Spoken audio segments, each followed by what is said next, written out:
ठीक है सुपद, मैं तुम्हारे माता पिता का उद्धार करूंगा। कैसे उद्धार होगा? फिर उसको जन्म लेना पड़ेगा। तो नरहर लक्ष्मी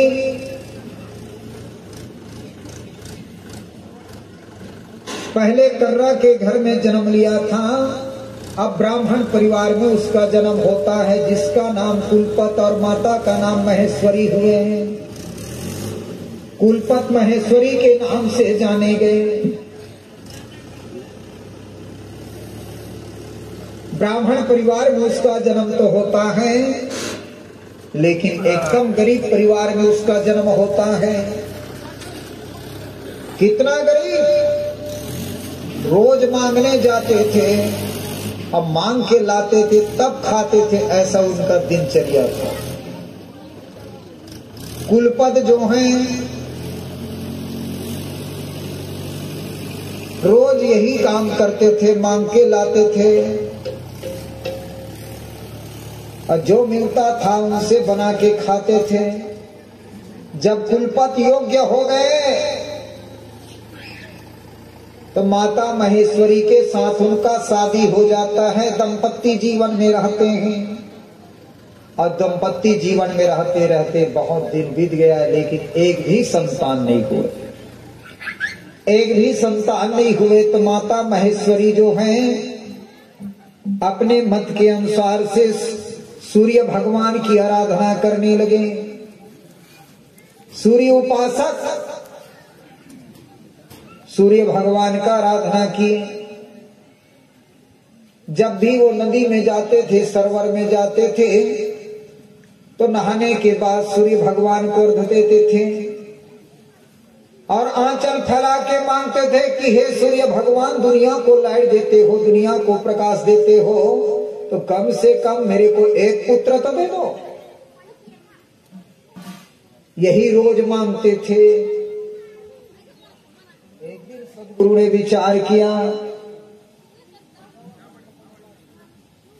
कि चलो इसका पुत्र नहीं है,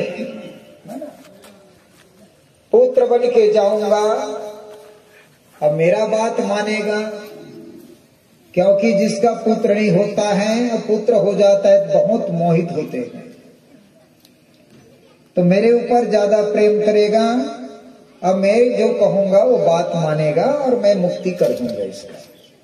यही विचार करके जिस समय माता महेश्वरी सूर्य भगवान को अर्घ दे करके आंचल फैला करके आंख मूंद के मांग रहे थे कि हे भगवान, हे सूर्य भगवान, मुझे एक पुत्र दे दो, उसी समय होता क्या है, बच्चा बन करके सदगुरु जो है उनके आंचल में प्रकट हो जाता है।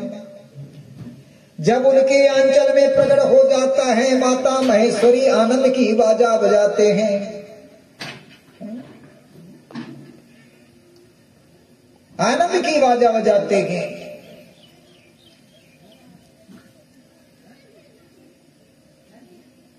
सोहर मंगल गाते हैं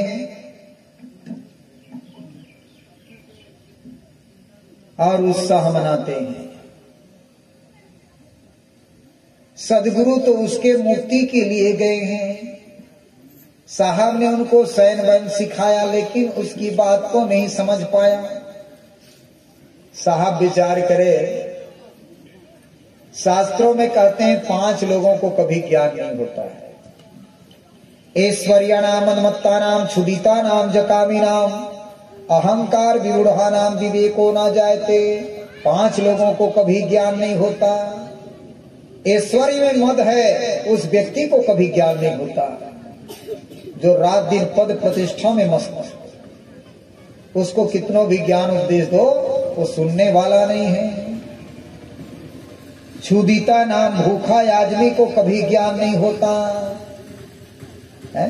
कोई आदमी यहाँ पर सुबह से खाया ना हो और मैं उसको ज्ञान सुनाऊं तो सुनेगा, क्योंकि उनको भोजन की जरूरत है।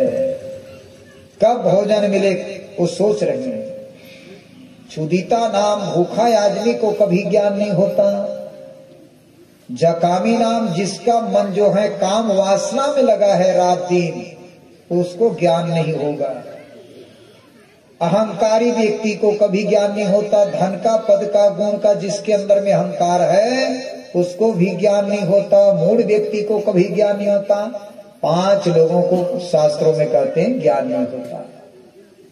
साहब ने विचार किए 5 लोगों में एक लोग ही है, एक व्यक्ति है, ये भूखा आदमी है। ये सुबह उठते हैं, दिन भर मांगते हैं और दिन भर मांग के लाते हैं तो रात में बना के खाते हैं और दिन भर थके रहते हैं, ये सो जाते हैं। तो क्यों नहीं इसको धनवान बनाया जाए। साहब धनवान बनाने के लिए एक बाल चरित्र करते हैं।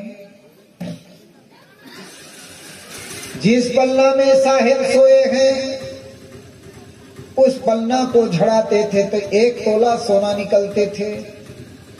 अब जब 1 तोला रोज सोना निकले तो क्या गरीब रहेगा? अमीर हो गए।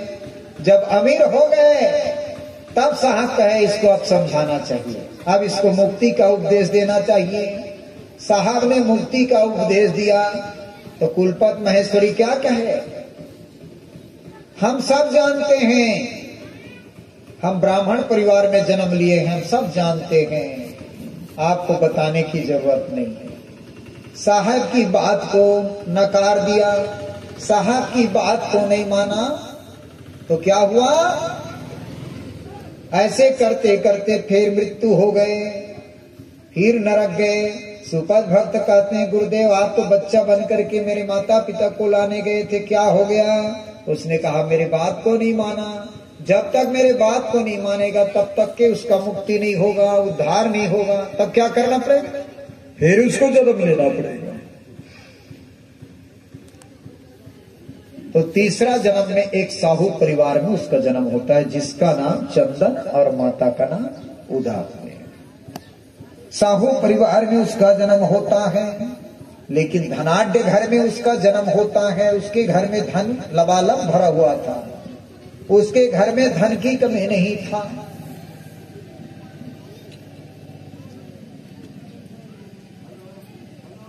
माता महेश्वरी के साथ चंदन साहू का शादी हो जाता है। दंपत्ति जीवन में रहते हैं।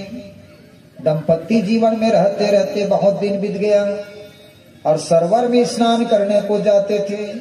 एक दिन सरोवर में स्नान करने के बाद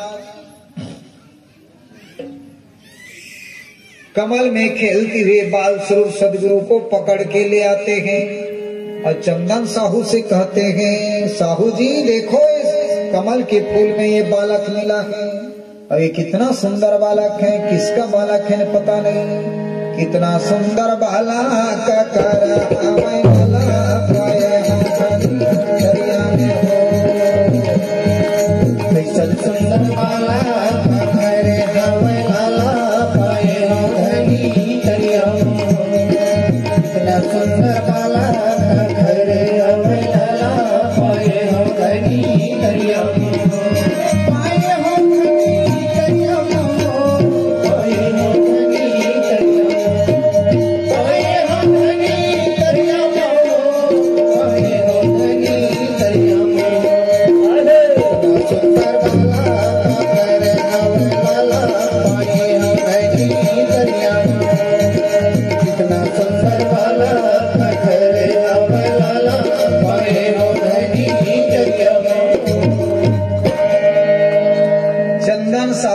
कहते हैं स्वामी ये बालक तो कमल के फूल में बालक मिला और कितना सुंदर है, आप खुद देख लो, लेकिन पता नहीं किसका बालक है, लेकिन ये कमल के फूल में ये बालक मिला है। चंदन साहू कहते हैं चाहे वो किसी का बालक क्यों न हो, क्यों लाए हो इसको? कहा स्वामी ये कमल के फूल में ये बालक मिला है और कमल के फूल में कोई बालक मिलेगा, लेकिन एक सरोवर में कमल के फूल में ये बालक मिला है। ये महापुरुष है, परमात्मा ईश्वर है। उसने कहा डारो डारो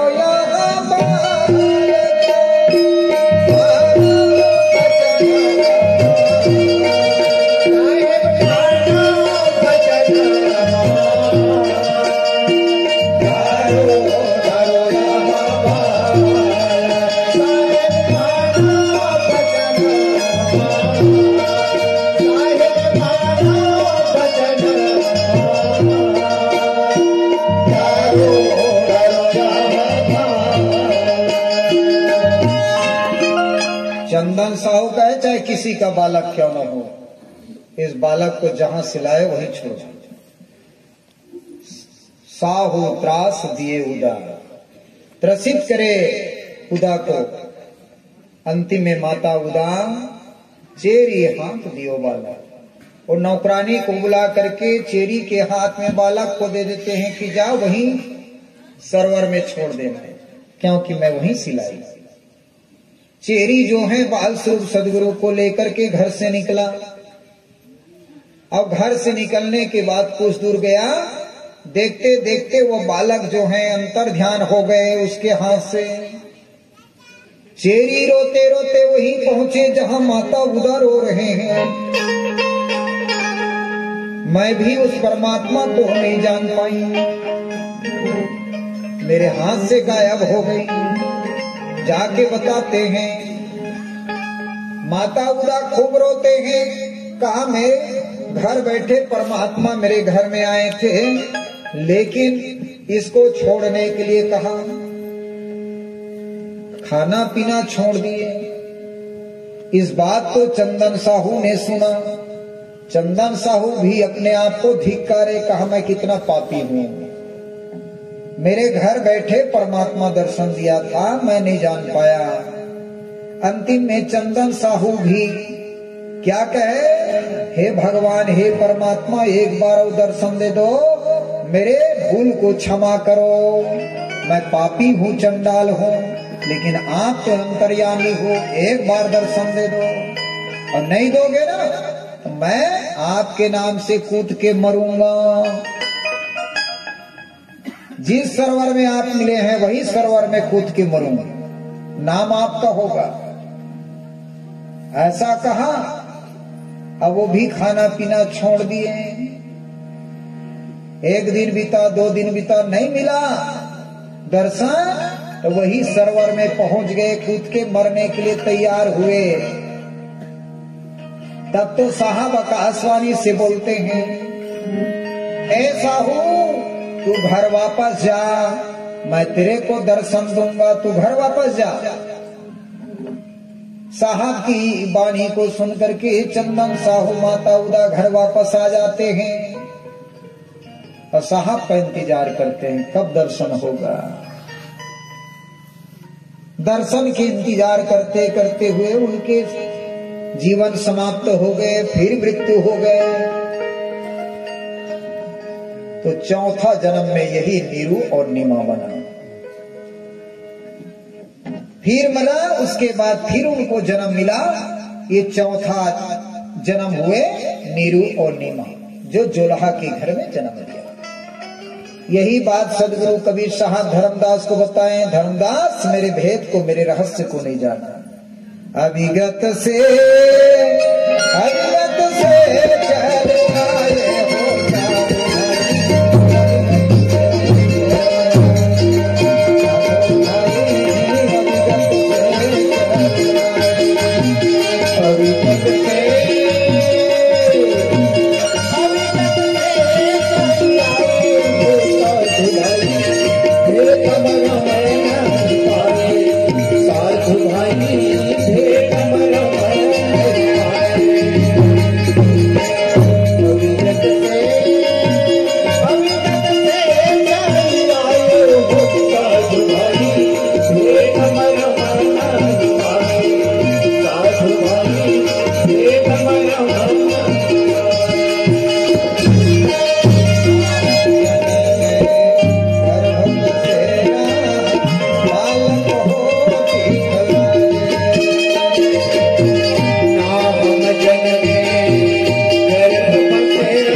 दिली हो बिहरियाए काया कबीर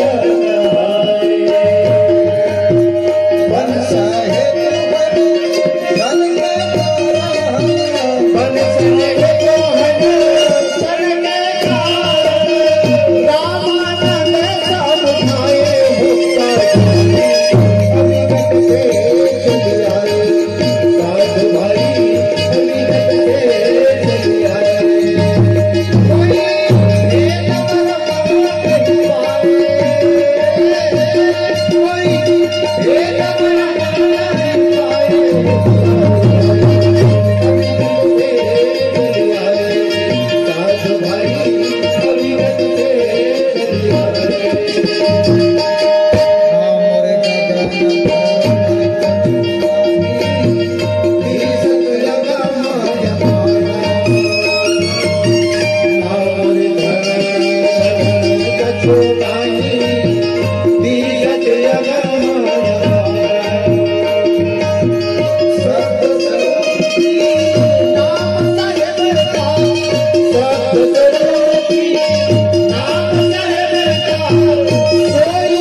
भाई